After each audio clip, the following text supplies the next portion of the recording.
Tara, magluto tayo ng adobo. Dahil day off ko nga ngayon, naisipan ko munang magluto ng adobo. Ngayong araw wala akong balak lumabas o gumala dahil gusto ko munang ilaan yung day off ko para makapagpahinga.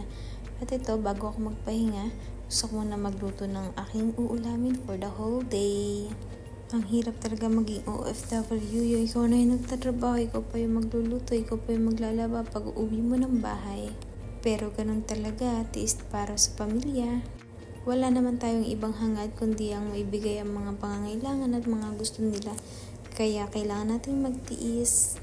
Dahil ang kasiyahan nila ay kasiyahan na rin nating mga OFW. Kaya dapat bago ka mang ibang bansa, dapat alam mo yung priorities mo. At syempre, dapat bago ka mang ibang bansa, dapat marami kang bagong pasensya, pangunawa, at pakikisama dahil kung wala ka nun, ay talo ka. Hindi naman dito natatapos yung pahina mo. Kumbaga ito ay chapter pa lang ng buhay mo, hindi ito yung endgame. Kaya habang nandito ka pa lang sa pahina ng libro mo, i-enjoy mo na lang muna ang buhay. Kasi wala naman tayong magagawa, diba? Kung magmumukmuk tayo, malulungkot, wala ring mangyayari, mahuhomesick lang tayo.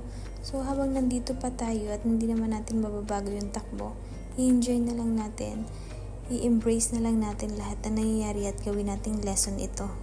Dahil dadating din yung endgame mo. At alam mo ba kung ano yung ending? Ang ending mo ay syempre ang umuwi sa Pilipinas, naabot yung goal mo, makasama ang family mo, nagawa mo kung ano yung gusto mong magawa sa buhay mo, nakasama sila. Yun ang endgame. Yun ang endgame. Hindi dito sa ibang bansa. O siya, kakain muna ako, bye!